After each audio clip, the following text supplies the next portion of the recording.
하나님은 하나님의 자녀가 복음 안에 있는 자신을 발견하고 또 자신이 살아가는 삶의 현장에서 하나님이 나와 함께 하시는구나 하는 그 임마누엘을 또 발견하고 또 누리며 살아가도록 축복하시기를 기뻐하시는 하나님이 되시는 줄을 믿으시기 바랍니다. 오늘 성경에 나오는 야곱은 지금 최악의 상황에 처해 있다고 말할 수 있습니다. 그런데 그가 다시금 자신을 일깨우게 되는, 자기 자신을 발견하게 되어지는 사건을 경험하게 되어지지요. 그래서 나 혼자 있는 것이 아니고 하나님이 함께 계시는구나 하는 사실을 고백하게 되었고 또 믿음의 결단을 가지고 살아가게 되었던 것을 성경 우리에게 말씀하고 있습니다. 코로나19로 인해서 믿음의 삶을 살아가는 것이 참 어렵고 그리고 힘든 시대가 되었습니다. 그러나 한편 생각해 보면 이런 시대에 하나님은 우리의 믿음을 달아보고 계시기도 합니다. 주변에서는 교회 가는 것조차 이상하게 바라보는 그런 눈길들이 너무나 많이 생겼습니다. 또 자기 자신 스스로도 나 이거 교회 가도 괜찮은 거야? 라는 그런 주저하는 그런 생각을 갖게 되는 그런 시대가 되어버리고 말았습니다. 그러나 이런 시대가 되었다 하더라도 하나님은 살아계시는데 우리의 모든 생사복의 주권을 하나님이 붙잡고 계시며 또 주장하고 계시는 줄을 믿으시기 바랍니다. 그러기에 이러한 시대에 다시금 나의 믿음을 일깨우고 나 자신을 복음 안에서 바라보고 나의 현장을 영적으로 바라보고 참 믿음 갖고 주님과 동행하고 또 주님과 한 마음이 되고 오직 나의 영으로 되느니라 말씀하셨으니 그 말씀을 믿고 나 자신과 현장 속에 성령이 역사하기를 기도하며 또 그 은혜를 누리고 살아가는 성도들 되시기를 주님의 이름으로 축복합니다. 쌍둥이로 태어난 야곱은 어느 날 형 에서가 사냥 나갔다가 돌아왔을 때 에서가 너무나 배가 고파 하니까 팥죽 한 그릇을 주고 이 동생 야곱이 형 장자의 명분을 사게 되지요. 그리고 아버지가 돌아가실 때쯤 되어서는 아버지에게 자기가 형 에서인 것처럼 위장해서 형 에서에게 돌아갈 그 장자의 축복들을 자기가 다 받게 됩니다. 사실은 가로채는 거나 마찬가지였지요. 형도 속이고 아버지도 속였던 것이지요. 이 사실이 드러나게 되니까 형 에서가 가만히 있을 수가 없었습니다. 그래서 이 형 에서가 동생 야곱을 죽이기로 작정을 하지요. 같이 있다가는 죽음을 당할 것이 뻔했기 때문에 이 동생 야곱은 하란에 자기 외삼촌 라반이 살고 있었는데 어머니의 도움으로 그 외삼촌 라반의 집으로 도망을 가게 되지요. 그 도망가는 중에 일어났었던 사건이 오늘 창세기 28장의 말씀입니다. 아직도 갈 길은 먼데 베델이라고 하는 곳에 이제 도착하게 되었지요. 성경에서는 참 간단하게 그렇게 표현하고 있지만 그때 이 야곱의 심정, 그 야곱의 상황은 어땠겠습니까? 캄캄한 밤이 다가왔고 잠잘 때도 마땅치가 않을 정도, 그래서 돌 가지고 돌베개를 해야 할 정도의 상황이었던 것이요. 심부름 가는 것도 아닙니다. 도망자의 신세로 가게 되는 것이지요. 누구 하나 동행해 주는 사람도 아무도 없었습니다. 형 에서처럼 사냥을 좋아해서 그 사냥을 하면서 광야를 익히 많이 경험해 본 것도 아니고 이 동생 야곱은 성품이 여자와 같아서 어머니 곁에서 그렇게 부엌 일을 같이 돕는 그러한 것이 즐거움이었었던 이 야곱, 광야라고 하는 것은 너무나 낯설고 두려운 곳이었을 겁니다. 잠잘만한 이불 베개도 없었던 상황이었지요. 이런 상황에서 이 야곱의 마음, 그 야곱의 형편은, 이 심령의 형편은 또 여러분 어떠했겠습니까? 외부적인 형편은 말할 것도 없고 이 내면의 형편도 그렇게 편안치가 않았을 겁니다. 지금 자기가 이런 상황을 맞이하게 된 것이 바로 내가 형도 속이고 아버지도 속였기 때문이야 라고 하는 그런 마음이 들었겠지요. 내가 괜히 그랬나 하는 그런 후회하는 마음도 들었을 겁니다. 괜히 장자의 명분에 욕심을 부렸어 라고 하는 자책하는 마음도 있었을 겁니다.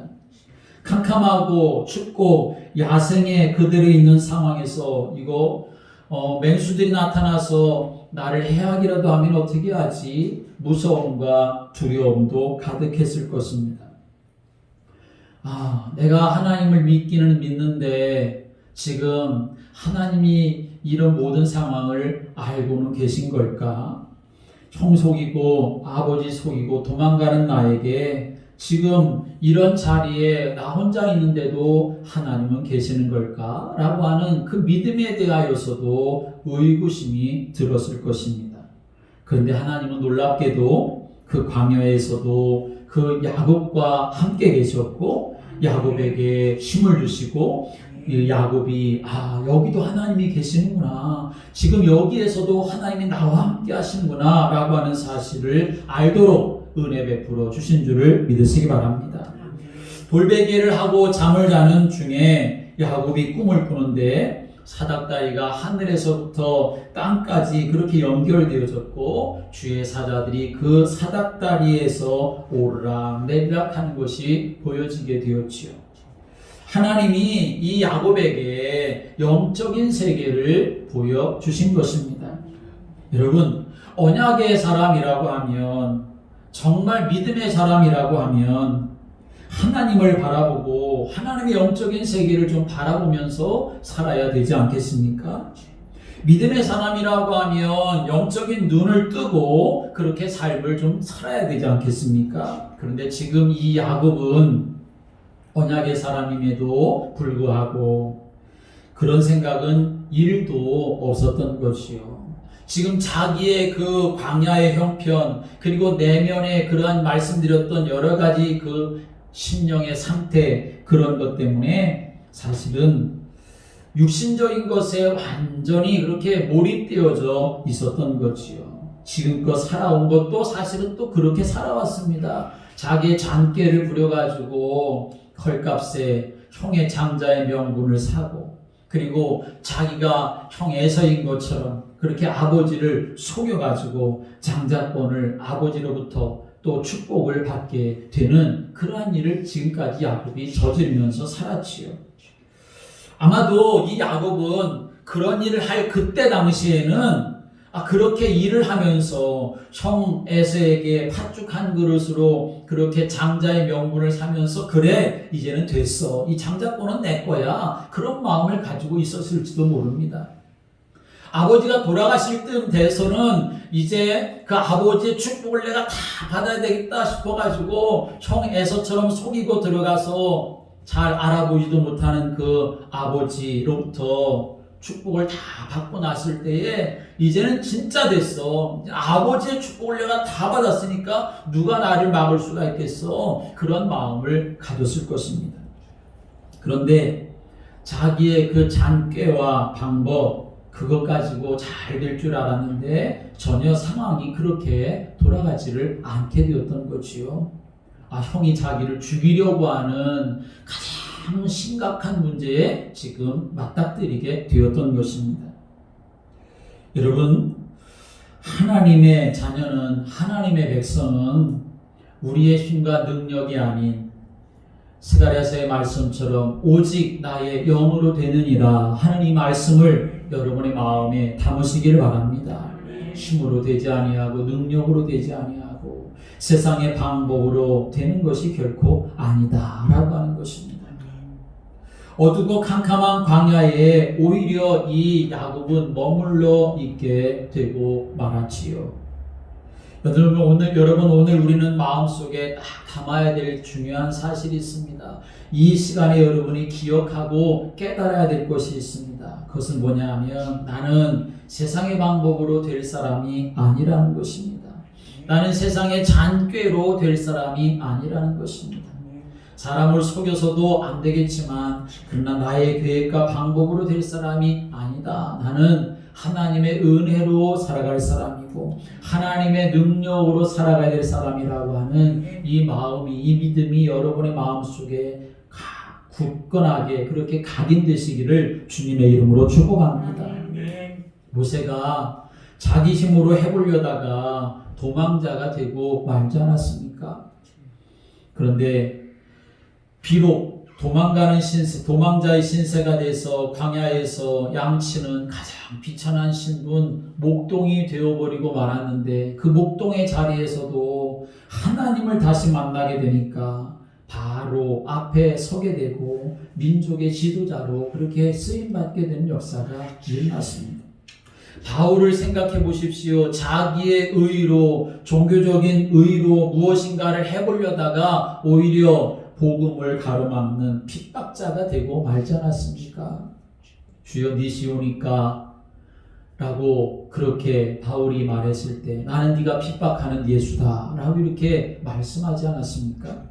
그런데 부활하신 주님을 바로 만나게 되니까 그때부터는 생명 걸고 그리고 참 제자가 되어서 로마 복음화를 이루어가는 참 전도자로 그렇게 살았던 것을 성경 우리에게 말씀하고 있지요. 좋은 자리 하나 얻을 줄로 생각하면서 따라다니다가 예수님 정말 힘없이 죽으시는 것 같으니까 다 도망가는 그런 제자들이었지요.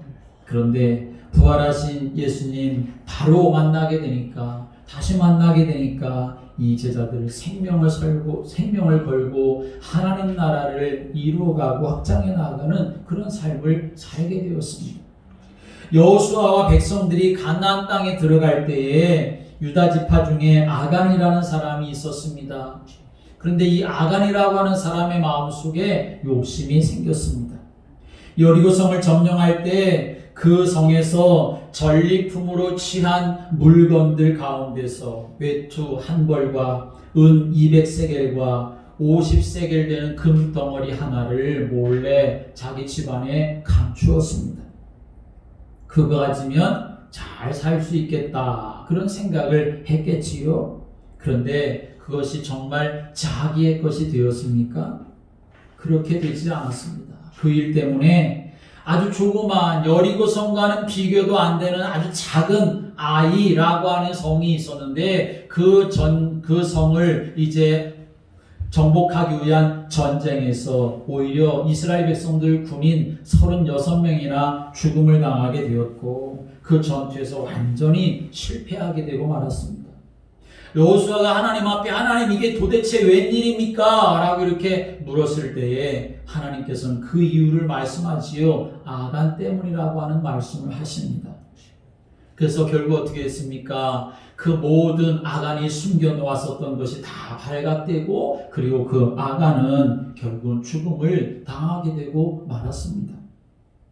초대교회에 은혜 받은 사람들이 많아지고 교인들이 늘어나니까 서로들 헌신하고 섬기면서 교회 공동체가 세워지게 되지요. 그런 중에 존경받는 사람들도 생겨나고 충성스러운 사람들도 생겨나고 그 사람들로 인하여서 더욱더 많은 사람들이 복음 속에 들어온 역사가 일어나게 되었지요.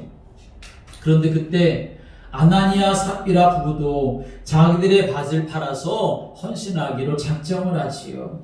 그렇게 하면 존경받고 인정도 받고 충성스럽게 보일 것 같아서 여러분 우리가 무슨 일을 할 때에 다른 이유 때문이 아니라 사람으로 인한 이유 때문이 아니라 모든 일은 하나님의 영광을 위한 이유를 가지고 여러분이 주님의 나라와 복음을 위해서 살아가시기를 주님의 이름으로 축복합니다. 우리의 이유와 우리의 동기 그 모든 것들은 복음 때문이라고 하는 그 중심이 우리에게 있어야지 여기에서 우리가 중심이 틀려지게 되어지면 하나님이 기뻐하실 수가 없겠지요. 결국 어떻게 되었습니까? 이 부부의 중심이 틀렸기 때문에 자기들의 밭을 판값에 전부를 드리는 것 같았지만 전부가 아닌 얼마나 감추고 전부인 것처럼 드렸다가 결국은 성령을 속이는 일이 되고 말았습니다. 마귀가 틈타서 마귀가 그 심령 속에 가득하게 되고 말았던 것이지요. 결국은 남편도 죽음을 당하게 되고 아내도 죽음을 당하게 되어지지요. 내가 내 힘으로 하고 내 계획을 세우고 내 방법을 만들고 내가 계산을 한다고 해서 그것이 다 그대로 되느냐? 세상적인 이치로 보아도 그대로 되는 일이 많지 않습니다. 하물며 하나님의 자녀라고 한다면 하나님이 내 인생에 계획을 가지시고 내 인생에 주권을 가지고 계시고 내 삶을 인도해 가신다는 사실 우리가 믿는다고 한다면 우리도 하나님의 은혜를 구하며 살아가는 성도가 되어야 하는 줄을 믿으시기 바랍니다. 힘으로 되지 아니하고 능력으로 되지 아니하며 오직 나의 영으로 되느니라 말씀하셨으니 하나님께서 역사해 주시기를 기도할 수 있는 성도들 되시기를 주님의 이름으로 축복합니다. 그래서 성경은 말씀합니다. 복 있는 사람은 악인들의 꾀를 따르지 아니하며 세상 교훈과 풍조를 따르지 아니한다는 말씀이지요. 죄인들의 길에 서지 아니하며 악하고 추한 습관과 삶의 방식을 따라가지 않는다는 것입니다. 오만한 자들의 자리에 앉지 아니하고 하나님을 대적하고 조롱하고 거절하고 반대하는 그 교만한 자들과 함께하지 않는다는 것을 말하는 것입니다. 지금 이 코로나19로 인하여서 정말 많은 어려운 상황이 있는데 그런데 이 상황 속에서 사람들이 놓치는 것 한 가지는 무엇인가? 그것은 교회를 등한시하고 멀리하고 교회를 아주 이상한 집단처럼 그렇게 생각해버리는 것 같지만 그러나 사실 이 모든 일은 사실은 하나님을 대적하는 일이 되어지고 많은 것입니다. 물론 예수님을 믿는 사람들도 조심해야 될 것이 있는 것이고 믿음의 삶을 살아가는 데 있어서 상식을 뛰어넘고 상식을 초월하는 그런 삶이 이 신앙생활이지만 그러나 믿음의 성도들도 상식이라고 하는 것을 또 잘 지킬 수 있는 사람들이 되어져야 하는 것입니다. 우리는 이 땅에 발을 붙이고 영원한 하나님 나라를 바라보며 살기 때문에 그래서 이 땅에서도 하나님 주시는 지혜를 가지고 믿음의 삶을 살아가야 하는 것이지요. 그런데 이런 부분을 놓쳐버리게 되어지니까 전혀 모든 상식적인 것을 무시해버리는 그러한 일들이 일어나서 교회가 정말 안타깝게 비난받는 그런 일들이 많이 생겨지는 거지요. 물론 이 코로나19로 인해서 우리가 위축되어지는 그런 믿음을 가져서는 안 되겠지요. 더욱더 하나님께로 가까이 나아갈 수 있어야 되고 또 하나님을 간절히 찾아야 되고 이러한 때 하나님이 나의 믿음을 달아보신 것이 아닌가 하는 그런 믿음을 가지고 하나님께로 예배하며 기도하는 삶을 여러분 더 강하게 할 수 있는 성도들 되시기를 주님의 이름으로 축복합니다. 예수님이 누구에게 복되다고 하셨습니까? 베드로가 주는 그리스도시요 살아계신 하나님의 아들이십니다 말씀했을 때 대답했을 때 바요나 시몬아 네가 복이 있다 이렇게 말씀하셨습니다.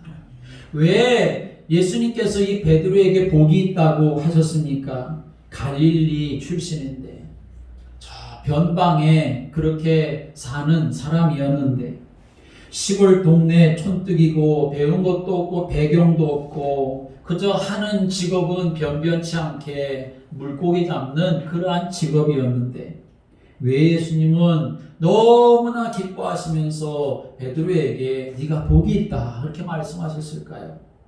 그 이유는 다른 것 아니지요. 바로 예수님이 그리스도십니다 라고 하는 것을 깨달았기 때문에 그런 것입니다. 물론 깨달음이 전부는 아닙니다. 중요한 것은 그 깨달음이 삶이 되어야 하는 것이지요. 그러나 깨달음이 있어야 또한 바른 시작이 되어질 수가 있는 것입니다. 여러분은 정말 예수님이 그리스도라는 사실을 알고 계시지 않습니까? 또 믿고 있지 않습니까? 그렇다면 그 믿음 가지고 여러분의 삶 속에 성령이 역사하기를 간절히 기도하며 또 사모하며 누려가는 삶이 되시기를 주님의 이름으로 축원합니다. 그래서 하나님이 이런 야곱에게 깨닫게 해주신 겁니다. 자기 자신의 모습만 바라보고 있는 이 야곱이었는데, 지금 광야의 상황만 바라보고 있는 야곱이었는데, 자기의 지금 심령의 상태가 어두운 가운데 있는 그런 야곱이었는데, 그렇게 살면 안 되니까 하나님의 자녀가 그렇게 삶을 살아가서는 하나님이 기뻐하실 수가 없고 하나님의 능력을 경험할 수가 없으니까 하나님이 이 야곱에게 그 밤에 나타나셔서 자기 자신을 보게 하고 알게 하고 그 현장 속에서도 하나님이 함께 하시는 사실을 알도록 하나님이 역사해 주셨던 것이죠.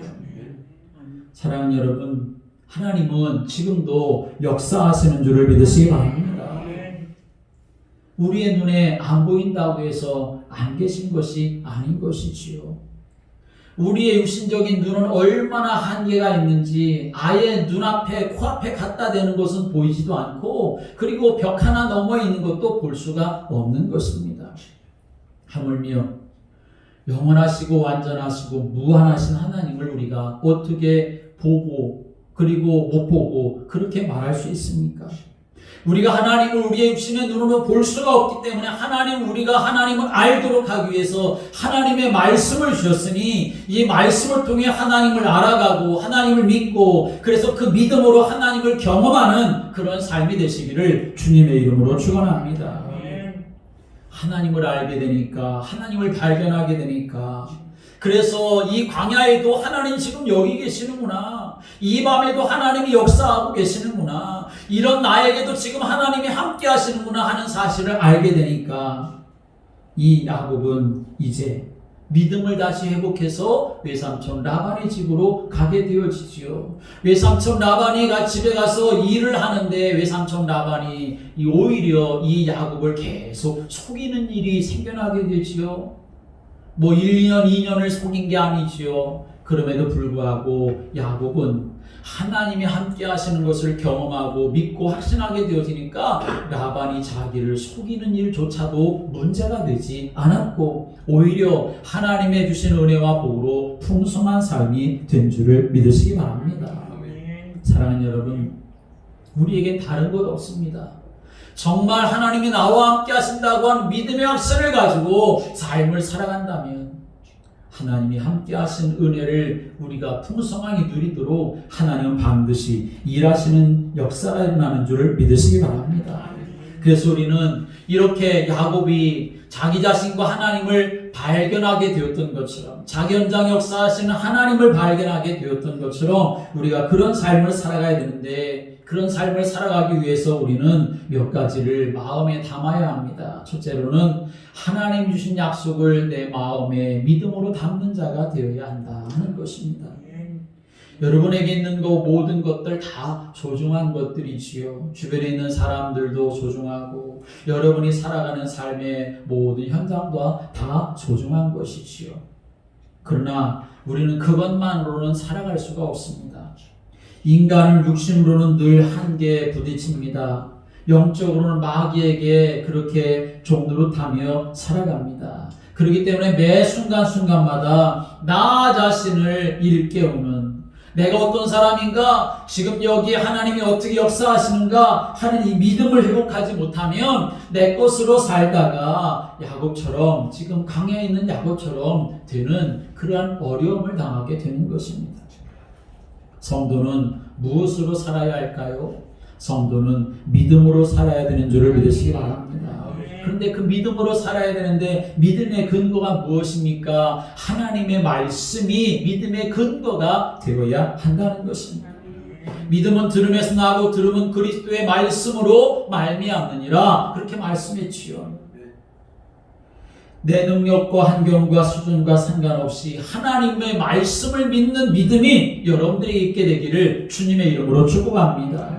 예수님도 이 땅에 오셔서 하나님 주신 사명을 다 감당하시고 십자가에 달려 죽으셨다가 3일 만에 부활하셨는데 그 부활하신 사건도 어떻게 부활하셨느냐?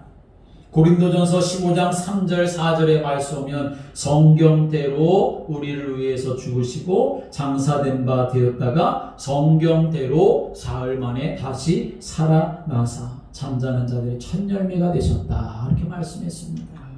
예수님이 이 땅에 오셔서 구원의 역사를 이루신 모든 일들, 죽으셨다가 다시 살아나신 것조차도 성경대로 된 것이다. 하나님의 말씀대로 된 것이다. 라고 하는 것을 우리에게 증거하고 있는 것입니다. 다윗도 여러분 생각해 보십시오. 다윗이 사무엘 선지자로부터 기름 부음을 받았습니다. 어렸을 때에, 목동 때에 아버지조차도 형들과는 비교해서 아무것도 아닌 것 같아서 사무엘 선지자에게 불러오지도 않았던 그런 아들임에도 불구하고 이제 사무엘 선지자로부터 기름 부음을 받게 되었지요. 너가 하나님 택하신 사람이야. 넌 앞으로 이 나라의 왕이 될 거야. 그 말씀을 받았을 때 다윗은 어떻게 했습니까? 그 말씀을 마음에 품고 기도하며 살았던 것입니다. 물론 그의 과정 속에 여러 가지 많은 일들이 일어났지요. 어려움이 있었습니다. 그런데 하나님의 말씀을 붙잡고 삶을 살아가면 때가 되었을 때 하나님이 그 말씀을 성취해 가시는 줄을 믿으시기 바랍니다. 그래서 믿음의 사람은 낙심하지 아니하면 때가 이름에 거두리라 말씀하시는 것이죠. 베드로도 어떻게 했습니까? 연약해서 여자아이가 너도 예수와 함께 있던 사람 아니냐? 라고 물었을 때에 이 베드로는 3번씩이나 부인하고 저주하고 도망간 그런 사람이지요.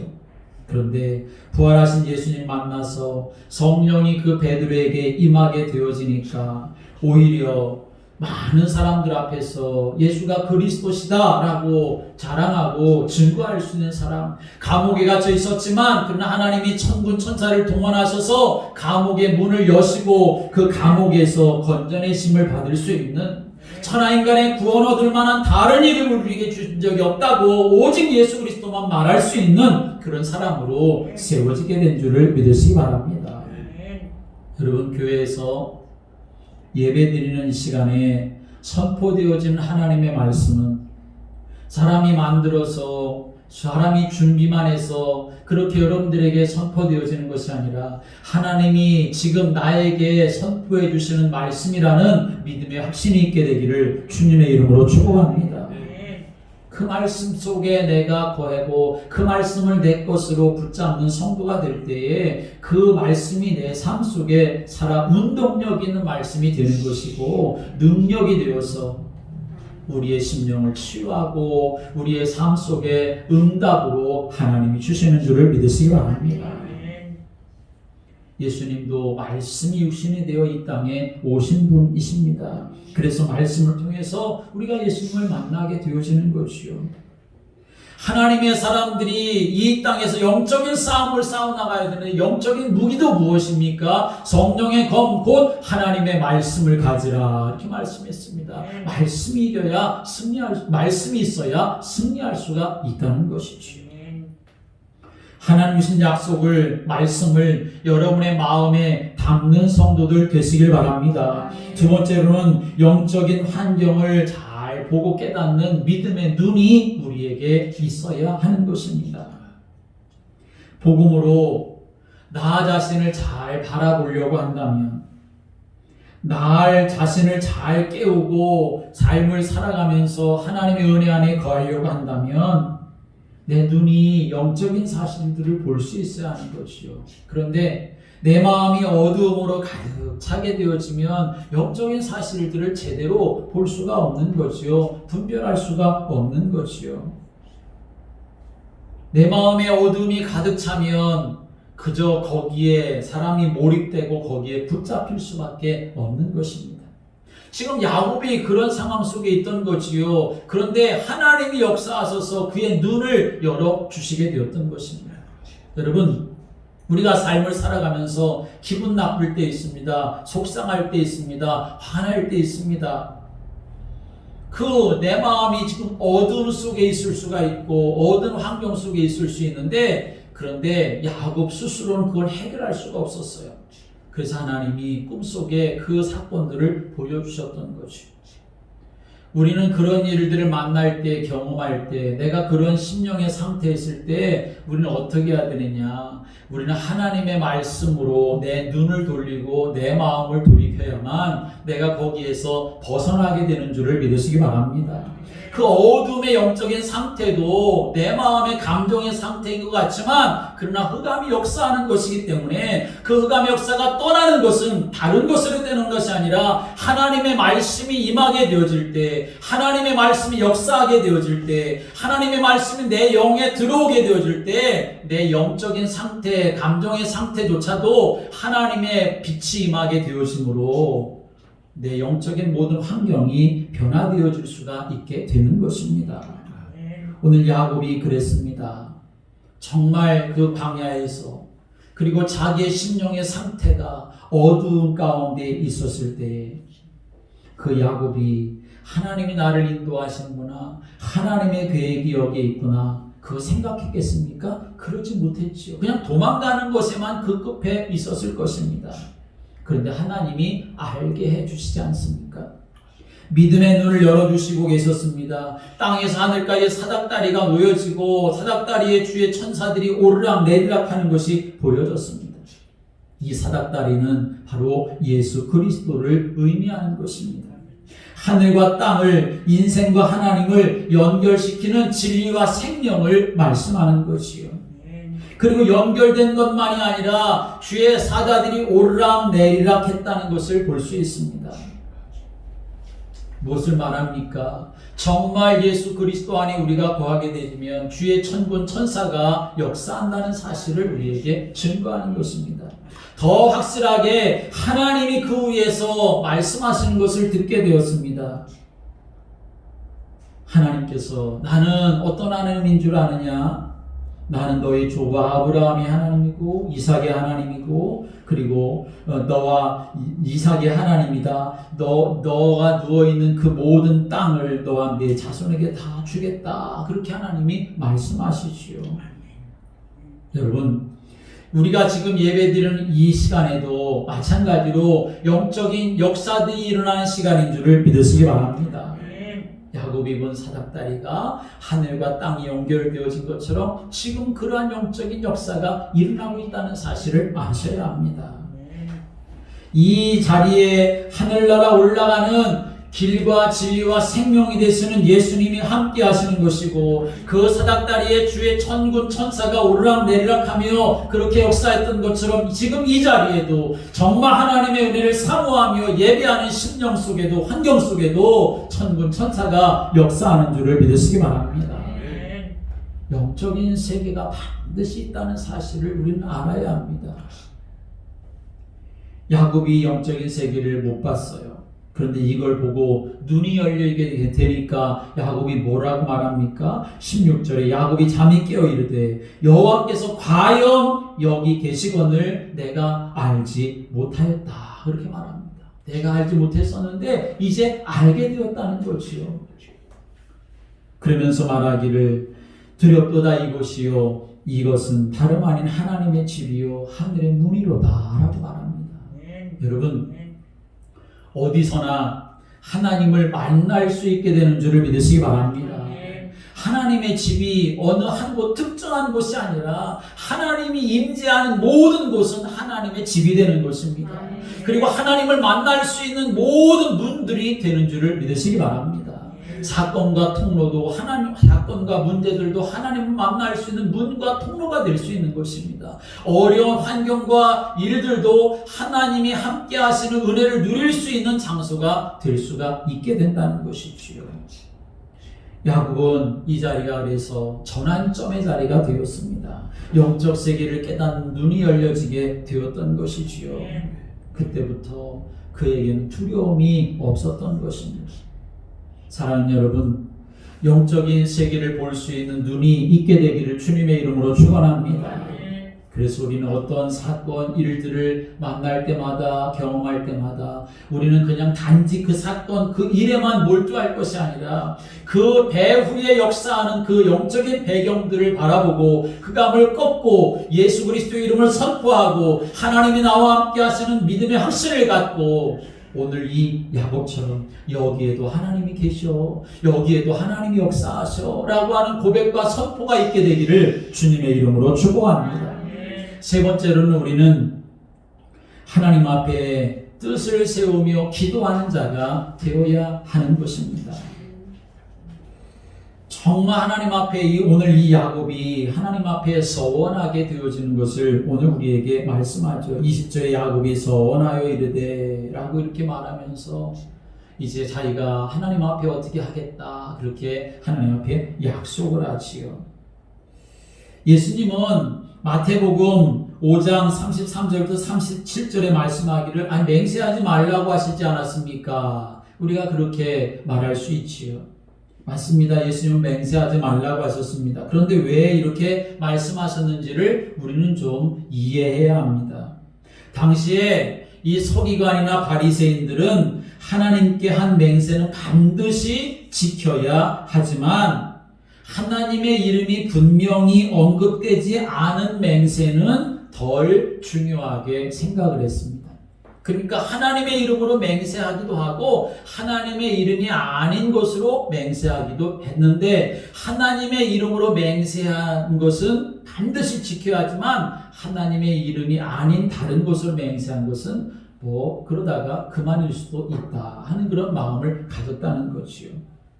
그래서 바리새인들과 이 서기관 같은 사람들을 어떤 때는 하늘로 맹세한다든지 어떤 때는 땅으로 맹세한다든지 어떤 때는 예루살렘으로 맹세한다든지 또 어떤 때는 성전으로 맹세한다든지 그렇게 맹세를 남발했던 것입니다. 그리고는 그건 하나님의 이름으로 한 것 아니까 그 당시에는 맹세를 하지만 나중에는 흐지부지 하는 일들이 일어나게 됐던 것이요. 그러니까 허풍을 떨게 되고 수많은 맹세나 약속들이 남발되고 그런 불상사가 생겨지게 되었기 때문에 예수님은 맹세하지 말라 그렇게 말씀하셨던 것입니다. 그러나 여러분, 우리가 정말 복음이 맞다고 한다면, 복음이 분명하다고 한다면 우리는 어느 정도의 사람이 되어야 되겠느냐? 오늘 이 야곱이 하나님 앞에 서원하며 기도했던 것 같이 여러분이 하나님 앞에 그렇게 뜻을 정하고 믿음의 삶을 살아가는 성도들 되시기를 주님의 이름으로 축복합니다. 그냥 세상 교훈과 풍조에 이끌려서 되는 대로 또는 이 사람이 이렇게 말하고 저 사람이 저렇게 말하니까 어쩔 수 없이 그렇게 삶을 살아가는 것이 아니라 하나님 앞에 작정하고 결심하고 각오하고 맹세하고 내가 하나님을 기쁘시게 하면서 살겠습니다. 내가 말씀을 붙잡고 삶을 살아가겠습니다. 내가 기도하며 삶을 살아가겠습니다. 내가 전도하며 삶을 살아가겠습니다. 그렇게 뜻을 정하여 내 마음이 여호와 하나님 앞에 확정되고 확정되어질 수 있는 그런 삶이 되시기를 주님의 이름으로 축원합니다. 야곱이 하나님 앞에 이렇게 서원을 하면서 하나님 앞에 기도하지요. 먼저는 18절에 기름을 부었다 그렇게 말합니다. 자기가 가지고 있는 것 전부였습니다. 그런데 돌베개 했었던 것을 제단 삼아서 거기에 기름 부었습니다. 거룩하게 하고 구별했다 하는 것입니다. 거룩하고 구별했다는 거룩하게 하고 구별했다는 것은 하나님 앞에 나를 세우는 모습을 말하는 것입니다. 21절에 내가 평안히 아버지 집으로 돌아가게 하시오면 여호와께서 나의 하나님이 되실 것입니다. 그렇게 말합니다. 전에는 이삭의 하나님인 줄만 알았는데 아브라함의 하나님인 줄만 알았는데 아니구나 이제는 나의 하나님이구나 라고 하는 사실을 알고 고백하게 되었던 것이지요. 나의 하나님이니까 난 이제 정말 하나님만을 신실하게 섬기겠습니다 라고 하는 고백입니다. 22절에 내가 기둥으로 세운 이 돌이 하나님의 집이 될 것입니다. 그렇게 말합니다. 교회를 세우는 자가 되겠다 하는 것입니다. 하나님 나라를 확장해 나가는 자가 되겠다라고 하는 뜻을 말하는 것이요. 22절에는 하나님께서 내게 주신 모든 것에서 10분의 1을 내가 반드시 하나님께 드리겠습니다. 그렇게 말합니다. 나의 모든 소유가 다 하나님의 것입니다. 라고 하는 고백이 되는 것입니다.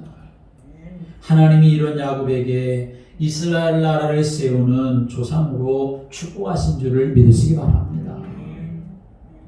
여러분, 내 모든 삶 속에 정말 어떤 사람으로 내가 살아가야 될 것인가? 복음 안에서 나를 발견하고 나의 현장을 보는 자가 되어서 야곱과 같이 하나님을 경험하고 하나님의 역사에 쓰임받는 그런 믿음의 성도들 되시기를 주님의 이름으로 축복합니다. 기도드리겠습니다. 하나님, 우리가 하나님의 은혜 안에서 삶을 살아갈 때 혹 문제와 사건과 사랑으로 인하여서 우리에게 주신 복음의 축복을 놓치거나 그러한